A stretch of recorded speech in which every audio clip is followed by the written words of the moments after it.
Monsieur Badinter, est-ce que vous pouvez nous dire ce qu'évoque pour vous ce thème des assises des victimes d'ici et d'ailleurs?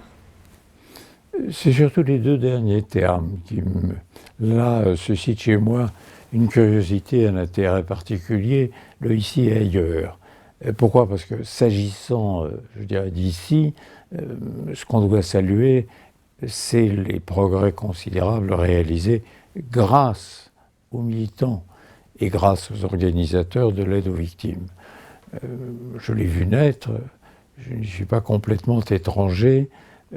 Quand on a ouvert le premier bureau d'aide aux victimes en 1983, c'était en prélevant sur un budget très pauvre une fraction très limitée des ressources dont nous disposions.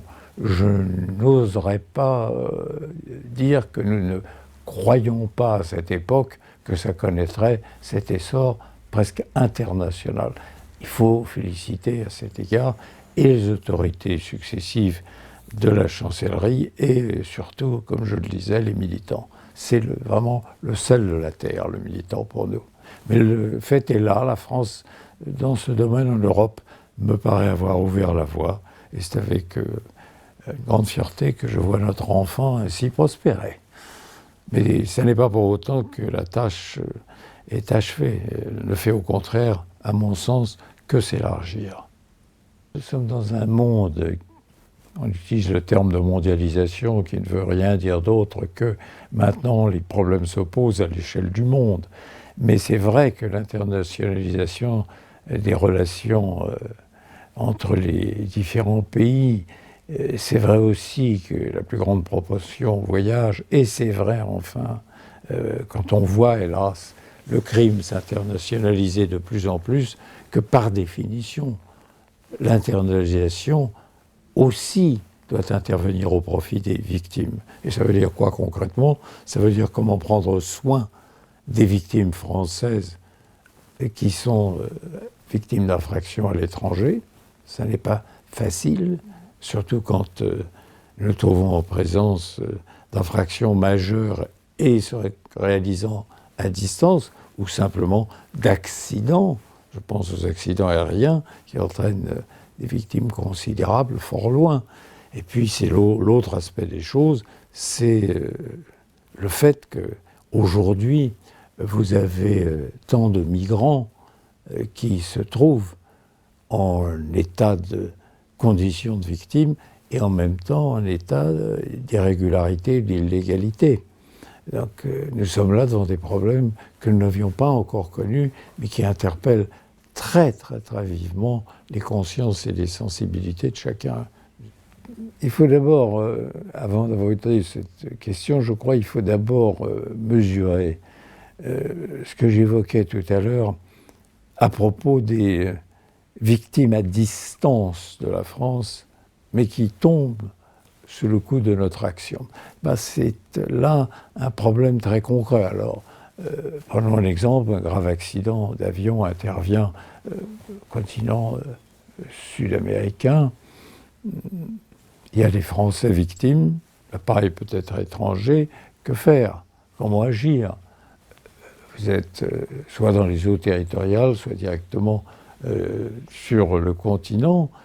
Comment agir dans des pays si lointains pour nous, ou agir dans des situations si complexes, je pense aux avions qui se crachent dans la mer. Alors, vous avez le concours des ambassades, très aujourd'hui constitutif d'un réseau efficace. Le ministre d'ailleurs est très préoccupé de la condition des victimes, je le dis souvent. Donc à cet égard, nous avons le renfort légitime des autorités diplomatiques françaises. Ça ne suffit pas. Mais comment agir avec ces autorités? Bien sûr, avec les autorités locales. Question évidemment difficile, parce qu'il y a les susceptibilités ou les incapacités, pour des raisons matérielles, des autorités locales. Agir en Patagonie n'est pas aisé. Je prends cet exemple. Mais vraiment, le besoin ici doit commander l'action. Alors, je sais que vous répondez toujours présent, et vous avez raison, dépêcher des spécialistes et des militants de l'association là-bas, c'est évidemment bienvenu, c'est coûteux. Et là-bas, c'est difficile. Il y a des problèmes de langue qui se posent aussi, et de compétences. Mais c'est un champ d'action que nous ne pouvons pas négliger. Les victimes d'un accident qui constitue une infraction en soi, à l'origine, homicide involontaire, doivent être secourues comme elles le seraient sur le territoire français. Il y a les victimes vivantes, et bien entendu, il y a les victimes qui, elles, sont par ricochet, comme on le dit, par une expression que je trouve souvent choquante, mais qui sont victimes parce que l'un des leurs est victime. Celles-là sont françaises et évidemment nous leur devons la même assistance en France, ou le cas échéant hors de France, mais d'abord en France, qu'à toute victime d'infraction. Ce serait la même chose si des membres de leur famille étaient victimes en France. On ne peut pas faire à cet égard de distinction. Le cœur ne connaît pas de géographie. Alors il reste la grande question que vous avez évoquée, qui va se poser de plus en plus intensément, à mon avis, compte tenu de l'évolution de la situation internationale, aussi bien sur le continent africain que dans d'autres, et notamment le Proche-Orient, et qui va poser à nos associations et à nos militants des questions à la fois de conscience et des questions de priorité matérielle. Chacun pense aux migrants qui sont jetés à la mer par les plus odieux trafiquants d'êtres humains qui soient, et qui se trouvent dans un état de précarité absolue. Ils gagnent la côte, on réussit à les sauver, mais une fois là commence la question, comment agir pour elles? Alors, ces victimes, nous ne pouvons pas ne pas les considérer comme telles. Au-delà, évidemment, se pose une question de légalité du séjour sur le territoire. Alors, certaines ont le droit d'asile, d'autres ne l'ont pas. Alors, nous, s'agissant de victimes de ces affreuses pratiques, nous ne pouvons pas faire de distinction. Nous devons regarder leur qualité première. Pour nous, ce sont des victimes de ces trafiquants d'êtres humains, des victimes aussi de considérations, de situations politiques que nous ne pouvons pas et que nous ne devons pas contrôler. Nous devons considérer leur misère, leur besoin d'aide. Nous devons d'abord voir en eux l'humanité et donc leur venir en aide. Quant à la question administrative, quant à leurs conditions légales de séjour en France, ceci est un autre aspect qui doit être pris en considération par les autorités publiques. On peut faire des démarches, mais la priorité absolue, on doit les regarder comme des victimes, et des victimes des infractions les plus cruelles qui soient à l'heure actuelle. Ce sont pour nous des êtres humains. Les associations d'aide aux victimes sont nées de la conscience de la solidarité humaine. Il y avait des dispositifs qui existaient en ce qui concerne la reconnaissance de leurs droits, mais c'est parce que, au-delà des droits, il y a les êtres humains que j'ai tant souhaité que se réunissent, que conjuguent leurs efforts, tant de nos concitoyens qui ne demandent qu'à agir en faveur de ces victimes. Et c'est ce qui s'est passé, mais comme toujours, des problèmes nouveaux naissent, et ils naissent inévitablement à la fois de l'internalisation des échanges, mais aussi de l'internalisation des conflits et de la cruauté qui les accompagne. Ce sont des problèmes que, évidemment, nous ne prévoyons pas à Rouen quand on a ouvert le premier bureau d'aide aux victimes. Elles étaient présentes immédiatement dans des conditions et des circonstances qu'on connaissait parfaitement. Ce dont elles avaient besoin, c'était de secours. Et là, encore une fois, l'exigence humaine est prioritaire. La dimension des problèmes internationaux aujourd'hui est sans commune mesure. Alors, je sais bien que nos amis italiens ou espagnols sont les plus exposés, nous le sommes aussi, et nous le serons évidemment, nécessairement, dans les années, je pense, on doit parler ici en termes d'années, j'espère pas trop nombreuses, mais d'années à venir. On ne peut pas négliger cette perspective, ne peut pas dire il faut les refouler. Non.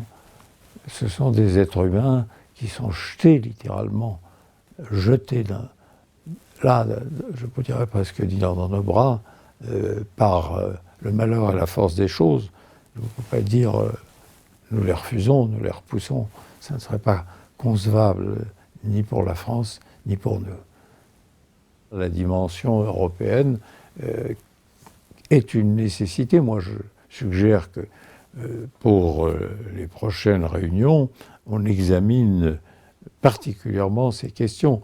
Je sais combien il y avait à nouer des liens efficaces avec d'autres associations ou d'autres organisations en Europe, mais là, la question ne peut être réglée que sur le plan européen. Nous sommes confrontés avec des situations humaines de la plus lourde gravité et en même temps avec des problèmes juridiques beaucoup plus complexes que tout ce que nous avons connu jusqu'alors et que nous continuons à connaître, heureusement, et à traiter, quand il s'agit, je n'ose dire, de l'ordinaire des victimes de la délinquance.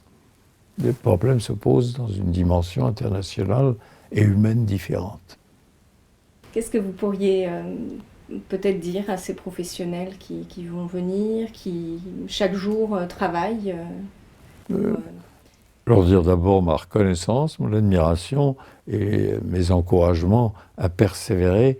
Je retrouve là l'ardeur et la générosité qui caractérisent votre association. Et j'ai dit encore une fois, je tiens à remercier les membres. Vous faites des miracles avec peu de choses, mais je vous rappelle que c'est le propre de la sainteté.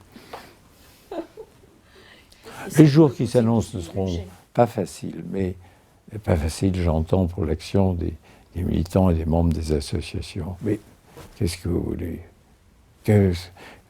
Même si ça n'est pas facile, c'est tellement important. Alors, ce ne sera pas facile, bon. Mais nos épreuves, à cet égard, nos difficultés ne sont rien comparées à la misère trop peu perçue de ces populations jetées comme ça, ou venues comme ça, parce qu'elles ne peuvent plus demeurer là où elles sont. Malheureusement, le premier réflexe est de fermer la porte et les fenêtres, et de dire je ne veux pas voir, je ne veux pas savoir. Après tout, ils n'ont pas le droit d'être là. Ce n'est pas la bonne approche. C'est tout autre chose. C'est la misère humaine qui vient frapper à notre porte. Et c'est là-dessus que nous serons jugés.